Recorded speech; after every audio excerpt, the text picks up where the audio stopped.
Karen, Yes. we've had it all wrong. We have? All of it. All of it? The whole shebang. Oh, man. We are about to get a wake-up call that has been coming for a very long time, and now it's here.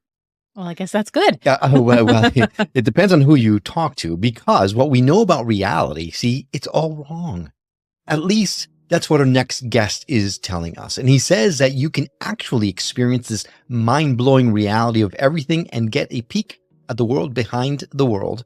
Are you intrigued yet? Very. I know I am. So let's not waste any more time and start the show.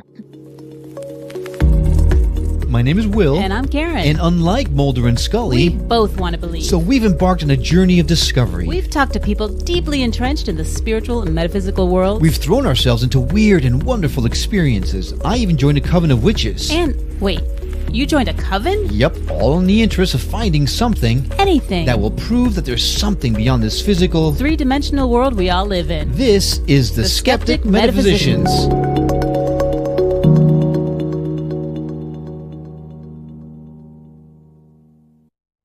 Hi, I'm Will. And I'm Karen. And today we're diving into the deep end of this stuff.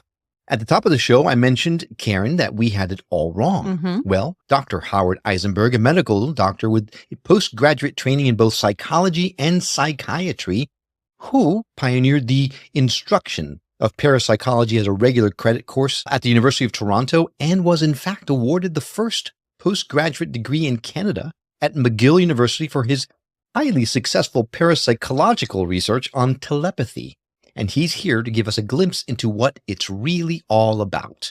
Ooh. Now, Karen, Yes. most of the things that he's going to talk to us about, we might already have had a couple of hints of throughout our show. Mm-hmm. This is going to be the deep dive to end all deep dives into this stuff, because Howard has been on a lifelong quest to discover the true nature of reality. His book is Dream It to Do It, The Science of Magic, and he's here with us today. Howard, welcome to the show. Hi, Will and Karen. Glad to be here. Thanks for the opportunity to share this information with your listeners. Oh, Well, we are very excited to have you on the show, Doctor. yeah.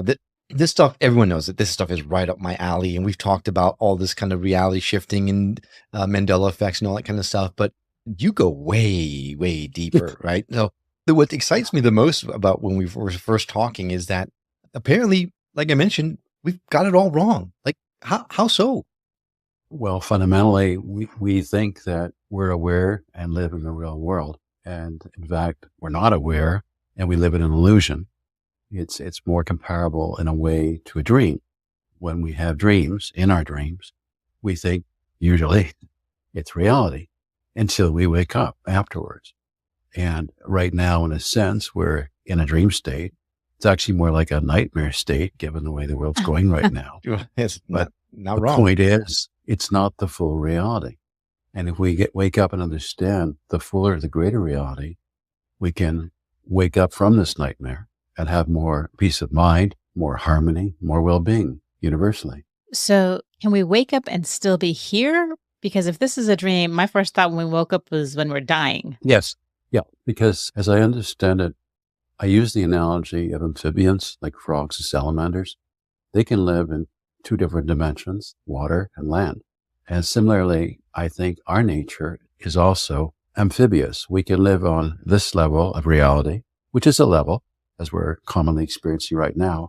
But again, it's not the whole thing. Just for example, like when you see an iceberg above the waterline, the tip of the iceberg, that's a very small amount, proportion of the total mass of the iceberg under the water. So again, we're aware of the surface, but we're not aware of the vastly greater resources within us. And we're very distracted by the outside, and that almost blinds us to what really is within us. So we've talked a lot about that on the show, about us being multidimensional beings and all that kind of stuff. And there's more to us elsewhere. But Doc, when I dream, if I pinch myself, I can tell I'm dreaming. If I'm pinching myself here, ow. So how can, I mean, it's hard for... Well, that's what you're thinking, Will, I appreciate that. But I will tell you, over the years, both through my students and lectures I gave to the public broadly, I have posed the question often to them, is there any way that you could absolutely tell that you're not in a dream? And no one to this day, including very eminent scientists nationally, has ever been able to answer that question, to absolutely say there's no way that you're in a dream. Because when you're in a state, you don't necessarily know you're in that state. I mean, similarly with things like hypnosis, we can hypnotize somebody to not be aware of certain things that normally they would be aware of and other people would be aware of. So again, the mind can filter things, distort things. Unless we, understand that, we're confused by, as I say, and live in that illusion type of life. Okay. Wow. That's a hard one because intellectually I'm thinking, I can tell I'm not in a dream because I can feel myself. I'm not. Okay, so let me give you an example. Okay. Of one of my students' experience with this. So I taught them, as I teach in my book, how to control dreams. We call it dream programming or lucid dreaming. Mm. So I gave them an assignment. This was at the University of Toronto in my parapsychology and graduate class. And I explained again the concept. And I told them to try to modify a dream in the middle of a dream, to become awake, in other words, in the dream, but not totally awake, be able to modify the dream. And then when they woke up in the morning, to have a pad by their bedside and to write down immediately what they remembered doing. So one of my students reported he had a dream about remembering the instruction I gave them in the class to try to alter the dream in some way and write it down as soon as you awaken. So he did that. And then in the morning he awakened and he looked at his notepad and it was blank. So he had a dream within the dream. Mm. I'm still not 100% sure I understand how, because to me it seems pretty obvious that this reality feels very physical to me. But let's go beyond that for a second, because I'm really curious about if indeed we are in an illusion, if we're in a dream like state, Mm-hmm. why? Why would we be here? Why is life the way it is now? Okay, so what do most of us do when we're bored in our minds? Daydream. We daydream, right? Because we're bored. Mm-hmm. And our understanding is that we're all collectively in this same dream. It's not just you having your own dream and everybody else is having their own dream. We're collectively in this dream. As Shakespeare puts it, all the world's a stage and we're all players on it. But at a deeper level, we're all connected. We all come from one source, which we sometimes call the source. I use another expression in my book called universal mind. Some people would call it God consciousness. So it's the source we all come from. So let me take your question back another level. If we all come out of the consciousness, the mind of the source, God consciousness, for what reason? As we understand, for example, God, coming back to, looking at it from that lens, we think of God as being omniscient, omnipotent, having all knowledge, all power. So if God has all, then why bother to create us and the rest of the world? And I go back to our human experience when we're bored. We daydream. For God to be able to manifest the fullness, and I rather use the word source because it doesn't have some of the notations we have, emotionally. Mm-hmm. For source to be able to, in a sense, to experience its fullness, it needs to dream us up. And in a way, we're extensions of that source, and we enrich the experience of source. When we fall in love, many of us are particularly aware of looking in our loved one's eyes. And we don't have to talk very much when we first fall in love. There's just a sense of connection. And it's like source recognizing itself in one of the manifestations of us as seemingly individual separate people. It's hard to overcome the bias that if we, feel confident about something, we must be correct. But it's not a good reliable source of information. Emotion is feeling, but it's not wisdom. I mean, when you look at what's happening right now in your country, where you have, if I could put it one way, one reality, thinking conventionally right now, and yet you have two very large blocks of observers of that reality totally disagreeing on what the facts are, totally across the board. And you might think, well, if you show them something contrary to what they think, then they'll see the light, we'll convince them. No. When we have fixed beliefs and we don't realize it ourselves, it's like blinders. It's like filters. It blocks our greater awareness. We're going deep into this now. You dove in. I'll dive with you. Absolutely. No, I love this stuff. This is great. You mentioned something a little earlier, and it gave me pause. You mentioned source dreaming us up. Are you saying then, I'm afraid to ask the question, but are you saying that you feel that we are just figments of God's or source's imagination? Well, first, I don't feel it. I know it. Oh. And it's not just imagination. And I want to come back and talk to you about imagination in a very different way, but I'll just go back and quote the Bible for a moment, where Jesus says, I and the Father are one, but the Father is greater than I. So we're not the whole enchilada. We're not the whole package. We're a figure on the stage, but we are connected to the grand producer director. And we can learn, which I again try to explain in my book, some of the techniques for this, how to access that deeper level of knowledge, of empowerment, of resourcefulness. Now, I just want to come back on imagination, because in our culture, we usually dismiss imagination. So it's just imagination. Mm-hmm. You're just imagining that. It's imaginary. And that again is another example where we have it so wrong, back to the wrong fall of reality, wrong understanding of it. Imagination is actually the source of everything. Everything that has been discovered in science, everything that's been invented has first come out of imagination. In my book, I detail some of the most famous scientists, and that's how they receive their understanding, their insight. Even people like, Einstein was considered a mathematical genius as an adult, but he actually began his experimentation to learn the nature of reality when he was young at 16. At 16 years of age, he imagined riding a beam of light through the universe. And that's what eventually led to the theory of relativity and E mc squared. Not all the math later on in life. Right. He was envisioning it. Nikola Tesla was tutored in the ancient Vedic philosophies of India, and he was an inventor, and he is the one who invented the infrastructure for what we now call our modern electrical system, and, for example, AC generation. And he would imagine these contraptions in his mind visually. He would get them running. He would operate it like a simulation to see like what's working, what's not working, what needs to be tweaked. So again, our whole understanding of what science has brought us is totally flawed. It's come through imagination, not through calculation, not through laboratory experiments. And imagination is powerful. The placebo effect, coming back to, again, more common frame of reference, the placebo effect is mind over matter.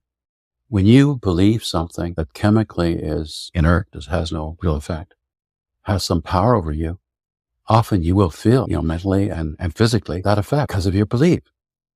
Belief can shape reality, and we don't understand when we're caught in our belief system where the filters are, like where it's obscuring or distorting the greater reality. You were saying that there's a difference between someone feeling like something's right and knowing that it's right, because feeling is an emotion and knowing is not. Exactly. How do you know? How do you know that this is true? In two different ways, and it's a good question, Karen. And as you partly also said, in the introduction, I've been on this quest for a long time. I'm at 77 now, and it's almost been my entire life to try and understand the nature of reality, just how do things work, why are things a certain way, and so on. And it was something that just came to me very naturally as a natural sort of curiosity. It was spurred partly too as an adolescent when I'd read science fiction, which is like speculative things that could happen. And seeing years later, some of those things that were pure speculations becoming actual reality, mature reality. I also always, from an early age, liked challenge. And as I was learning more about science, I became more and more aware of how controversial psychic phenomena, the whole field of parapsychology was. And in my case, that just increased my interest in learning more about it and eventually doing research in this area, which I eventually did do at McGill, as you were mentioning earlier, and set up that telepathy experiment, which had extremely successful outcome and was independently replicated after I did this experiment by another student. It just kept growing and growing, this desire to know, to understand. But it was always with a scientific lens. In other words, I wasn't basing it just on what I was told to believe or what people believe traditionally or emotionally, what felt comfortable or not comfortable. I really was looking at it scientifically, like what makes sense, test it out in some way, research it more. And then back to your question, in 2018, I was invited to present a keynote presentation to the annual conference of the Association of Healers. And I hadn't been involved as much in parapsychology for almost a half century since I wrote my book and had my course at the university. I went into the realm of corporate consulting internationally, training, management consulting, and also coaching. And additionally, and still do, have a medical practice in psychotherapy. So I still see patients, and that's how I spent my earlier day today. It's still quite a mix, but back to the question. Yeah. So in 2018, again, to honor the invitation that I was given to be a keynote for an annual conference, I did a very deep dive into a half century of the parapsychological literature since I had last been deeply immersed in it, teaching at university and writing my own textbook. And also the latest findings in quantum mechanics, the leading edge of physics, and also comparative religion, looking at what we were learning about some of the differences and similarities of various religions. Revisiting the indigenous teachings, which I could go into as to why. Looking at what was happening recently with the research that's opened up again with psychedelic drugs. Looking at the latest neurological findings on neuroplasticity, how our thoughts can actually physically rewire our brain. So looking at all that, again, that data dump, still through a scientific lens. And then all of a sudden, and I mean by sudden, in a minute or two, I had what people would call revelation, or some might more cynically say an insight. Suddenly the dots all connected. And I suddenly realized, still looking with a scientific lens, so to speak, that everything out there was not so absolute and independent of us. That the only thing, and this is my chapter 2, the only thing we could be absolutely aware of, any of us, is we're aware of being aware. You can't always be aware of truth because, again, it can be biased, distorted in various ways, or your brain may be affected by something, whatever. But that is something to really hold on to. And when I had that realization that ultimately it's all just coming from the mind, it's not out there and fixed. I had also a moment of almost a combination of sadness and panic. And it was like, oh my gosh, I'm all alone.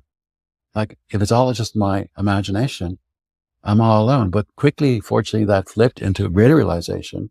No, I'm not alone. I'm connected to everyone and everything.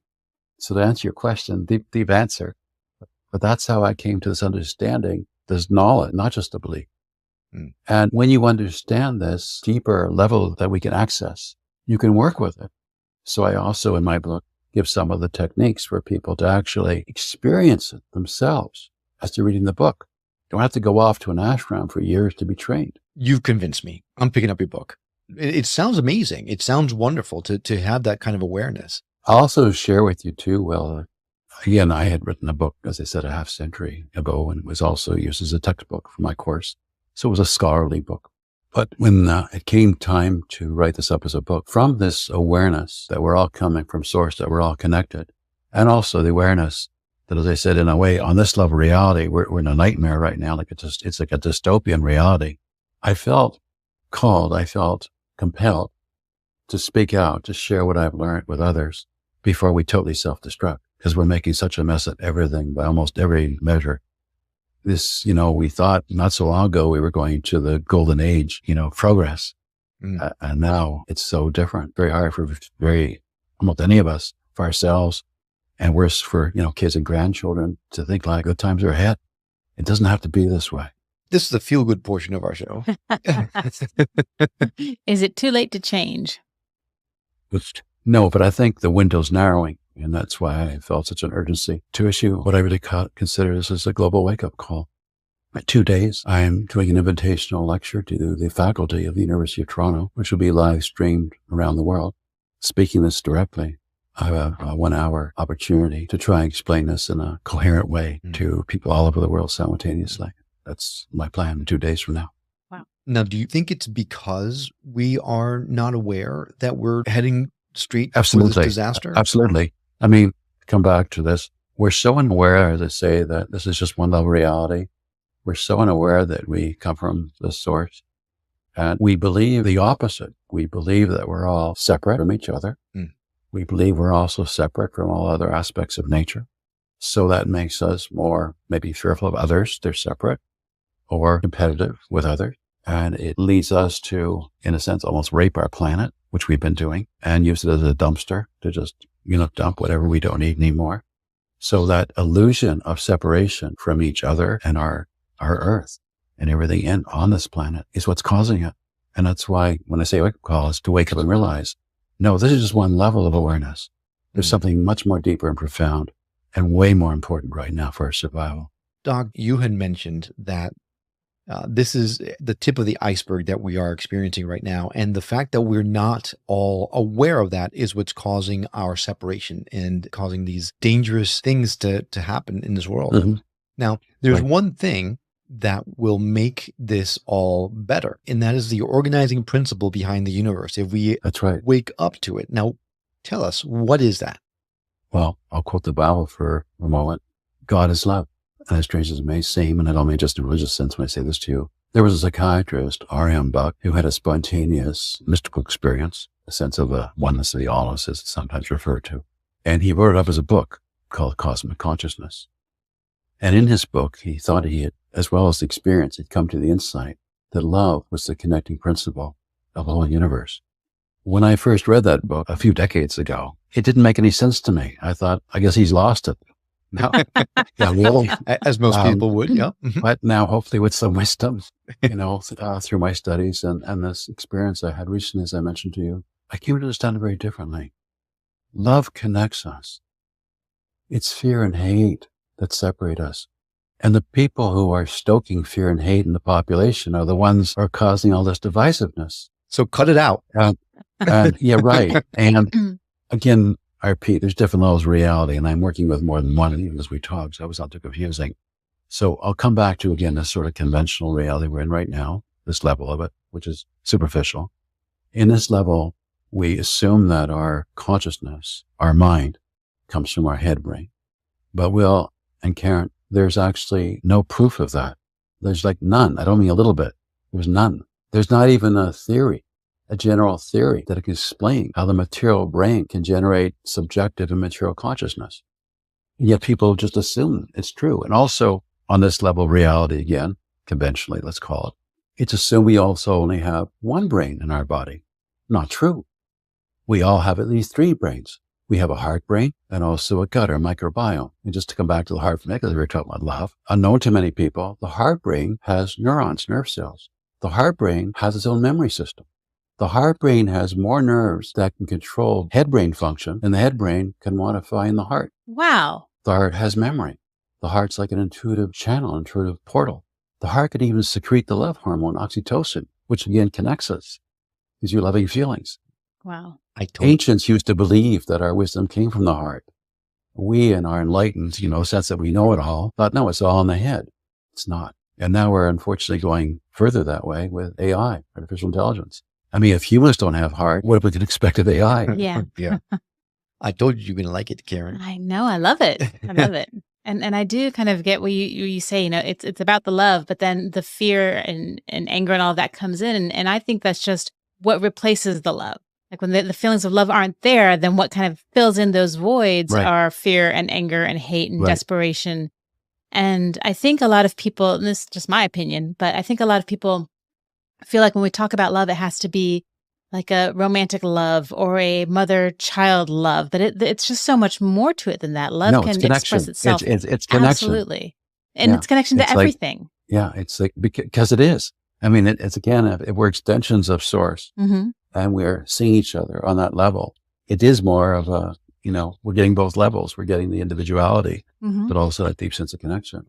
And love is also very fragile, though, in this level of reality. I mean, so many people who set off to be married and think they're committing for life, no matter what, sickness or health, whatever it might be, don't stay together, or if they do, not happily.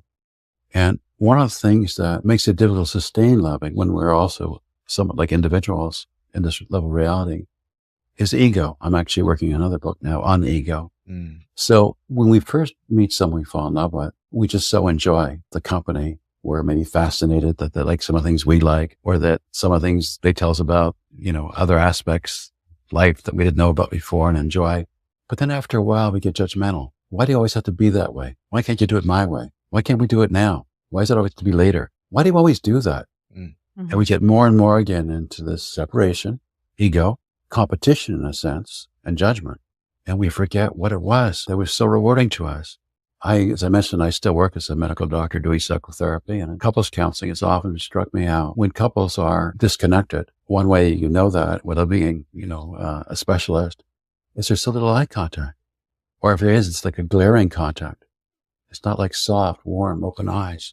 When we're walking about and maybe passing a young infant in a stroller, let us say, or something of that nature, babies often will look at the eyes of strangers unless they've been, made fearful by their own parents. And adults who aren't too shy or embarrassed meet the gaze of the baby, often smile, because it's just such a good feeling to connect. And we're losing that These smartphone screens don't quite do it. Yeah. It's illusion. And it's taking us in the other direction. So a couple of things. Earlier on, you dropped something that said that you were working on several different levels at the moment. Can you explain that to us? Because I know that you're here with us right now having this conversation, but then it seemed to me that you said you were also at the same time existing on another plane as well. Was that, did I understand that correctly? Well, yes, but it's not just me. I mean, I explained. Sure, but you might be more aware of it than yes, the rest of us. Exactly. And I'm more able to, how should we say, go between them. Okay. So what is that other awareness like?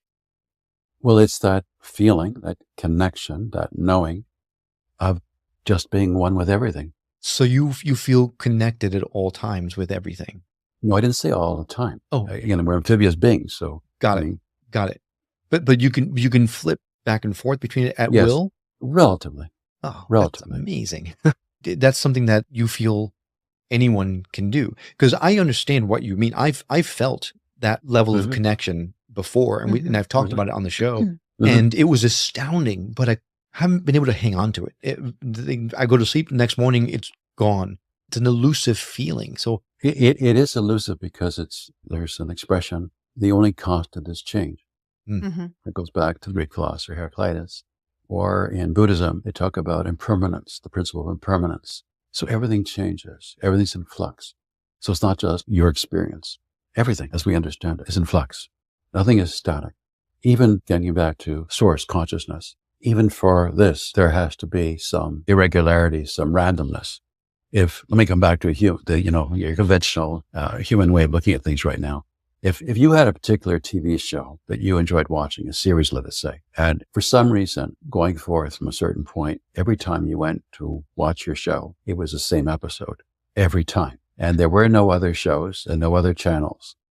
I mean, not only would it no longer be something you'd find desirable, entertaining, interesting, it would become boring and perhaps noxious, irritating. So back to source consciousness. For source consciousness to have a sense of fulfillment, there has to be change. Okay. I think it's just the nature of things. And when we talk about manifestation, which is very real, by the way, as I said earlier, everything does come from imagination.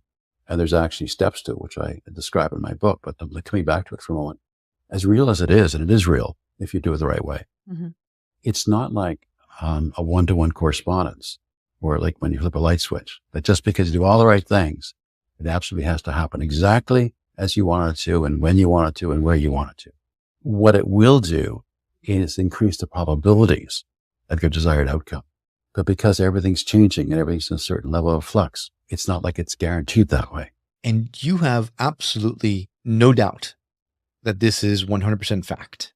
Strange as it may seem, yes. As I said, and I used the word carefully. It was like a revelation in 2018. And it was very powerful emotionally, very powerful. When I was writing this book, Dream to Do It, The Science of the Magic, in a way, I wasn't writing it. As I mentioned, half a century ago, I wrote a previous book on parapsychology at that time, but in an academic frame for university where we used it as a course textbook. This one had a different voice, and I can't even say to you I could recognize it. For example, there's an audio version of my book too, which I had narrated by a female announcer from a different culture, purposely, because this is not about me. It's about the message and teachings. And when I heard her version of my book, at first, it was the strangest feeling for me. Like, I wrote that? This is true. No, I believe it. Yeah. So back to your question. Yeah, something else has been going on here, for sure. And given how people have reacted to the book so far, my book is provocative because it's saying, again, to back where we started. We're living in this illusion of it's the wrong model of reality, and it's causing all the problems we're having in so many different ways all over the world. But there's a magic in this. That's why, I say the science and the magic. We can see the light. We can transform. And that's why I'm speaking out this way for all of us, because we're all connected this way, potentially. Since you had this revelation, on a personal level, how has your life changed? Well, one way it's changed is the sense, again, of being called a mission.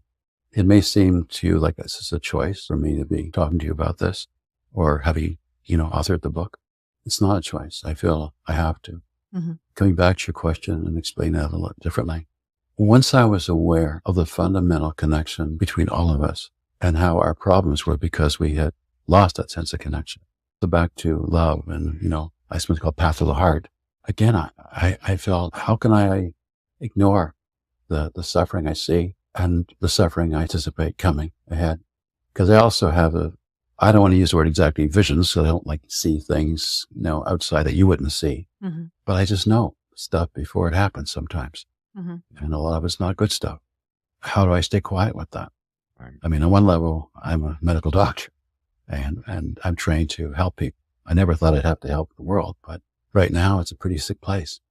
So I have to do what I have to do. No doubt about it. No doubt about it. And thank you for your service, because it indeed is what you're doing. A lot of people will take a look at what you're doing and think you've gone off the rails. So along those lines, what has been your experience when you've come out of the closet, so to speak, with this type of information in your field specifically? Well, that's the interesting thing. It's been incredibly positive. Oh, great. Wonderful. I just had, for example, somebody in Australia just yesterday, messaged me, and he said, this is what he said, brilliant, and something like wonderful gift to humanity.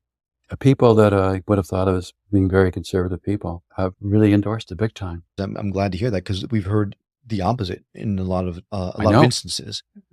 So that shows you a lot. I want to go down that rabbit hole deeper, but I've got another question that before we run out of time, I got to ask if this is all the way that it is, that as you're saying, what happens to us when we die? If we are just figments of source imagination, for example. I'll go back for a moment to an analogy I used in the book and talk about ourselves when we seemingly are individual, separate from each other, as being comparable symbolically to the waves on the surface of an ocean. If you took a fixed photograph of the ocean, you could actually point to certain waves and say, this is a bigger wave, this is a smaller wave, this one's growing, this one's looks like it's receding back into the body. If you're looking at it as a video or in real time, you literally see the waves emerging, forming, and going back into the body of the water. So first of all, I think that's our relationship with source. We're temporary extensions. So when you ask me what happens, if you mean, do I think we have a discrete soul? No, because that would be separation. It's all one. Now, there are people who have, as you may know, very vivid memories, which have been verified, what we call reincarnation. There are people too who claim like they're mediums and they can communicate with the spirits and the seas. Now, a lot of that's confusion. It's not that those things are not possible, but the interpretation is not necessarily correct. So if, for example, if a medium is getting information about someone who's deceased and it's accurate information, it doesn't mean it's coming from a separate soul. It's more like in the cosmic information bank now. There's a lot of, emotional trappings in the interpretations many people have come up with in the New Age, the supernatural, unfortunately, because the essence is simple. One of the things I really also found very interesting was when you look at religion, there's so many of them. In Christianity alone, believe it or not, there are over 40,000 denominations of Christianity in the world right now. I believe over 45,000. Just Christianity. Holy cow. And there's so many other religions. Overachievers. And many of them, of course, claim to be, the right one, the exclusive one, and all the other ones are wrong. Absolutely. Even some may argue inspired by a devil, and somehow like enemy, limited if they can. Aldous Huxley, in his brilliance, looked at what's in common to all these major religions. Maybe that's closer to the truth. And I think it's a really good way, of approaching things like what's in common to all of this. In signal noise detection theory, they talk this, increasing the recognition of the information, the signal from the noise. If you have a poor connection with someone, say by phone, and you have trouble hearing them, if they keep repeating the same thing over and over again, eventually some of the gaps cancel out or the distortion or static, and you hear the message more clearly. So you look at the commonality, what's in common. That's more likely to be closer to truth. Have I blown your minds yet? From hello. Right. You're leaving us speechless, which rarely ever happens. Right. It all sounds wonderful. Accessing this principle of love as the organizing principle of the universe, accessing that awareness that we're all connected, that we're all one, being able to wake up to that reality. Aside from buying your book, is there one thing that someone listening to this right now could do right now that could start that process for them? Yeah, and that would be to learn meditation, a proper technique, because that helps you become more aware of what's within and have more control to not be caught up by distraction. What do you mean by a proper technique? So meditation is a 1,000-year-old practice Mhm. in many different cultures. But as with many things, there are people who distort it sometimes and say, like, oh, for example, only their way is the right way. Gotcha. And as Okay. with religion, it isn't that simple. Mhm. There's different strokes for different folks, Mhm. and there are proper ways to do it. Many people have a fundamental misunderstanding of meditation to begin with. They think if you're doing it properly, or if you're able to do it, you should be able to clear your mind. It doesn't work that way. When we say the mind is always active, it's like monkey mind. What you do learn in meditation is not to be caught up by your distraction, Mhm. to stay in control of your attention.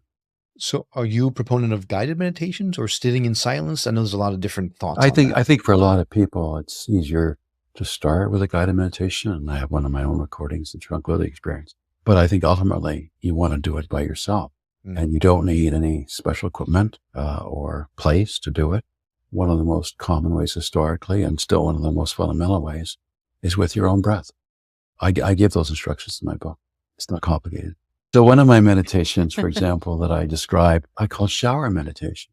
So in shower meditation, you try to have all of your awareness focused on the sensations you're experiencing physically in the shower, the spray of the water, the temperature, the aroma perhaps of the soap or shampoo or conditioner, whatever you're using, the sensations as you're applying it to your body, and no thinking outside the shower. So it's not thinking out of the box.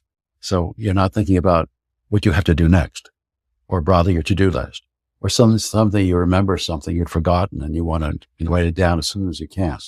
You're using it as a discipline to just have your concentration exercised by focusing it exclusively on just sensation in the shower. And you don't need to have any special apparatus in your shower. You don't need candles or incense. You don't even have to take any longer than you would for a normal shower.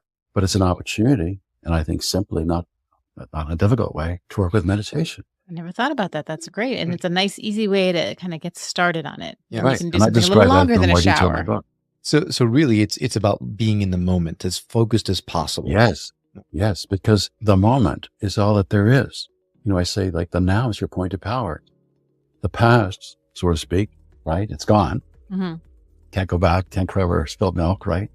And the future, we can't control. Yeah. That's why it's the future.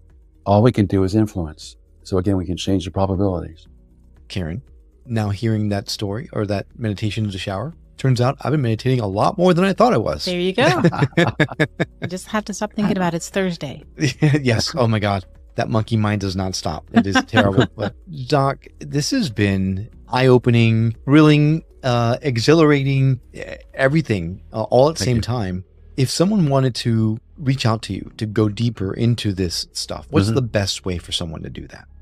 My website, it's drhowardeisenberg.com. Well, we're going to add a direct link to that website as well as to your book. So anyone who's interested can just go to skepticmetaphysician.com and you can access his book and his website directly from the show notes. But I don't think we've even come close to covering this topic. I think we're only up to chapter 2. Not even. I don't think we've gotten to chapter 2. I'm going to get the book because I think it sounds fascinating, right up my alley. And I hope that we get an opportunity to talk again in the near future. Thank you. I really appreciate this opportunity, Will, Karen. Thank you. And a huge thank you to you. Yes, you, the person that hit play on this episode. We know that there are tons of options out there, and having you decide to come along on our journey of discovery with us is an absolute honor for us. Well, that's all for now, but we'll see you on the next episode of The Skeptic Metaphysician. Until then, take care.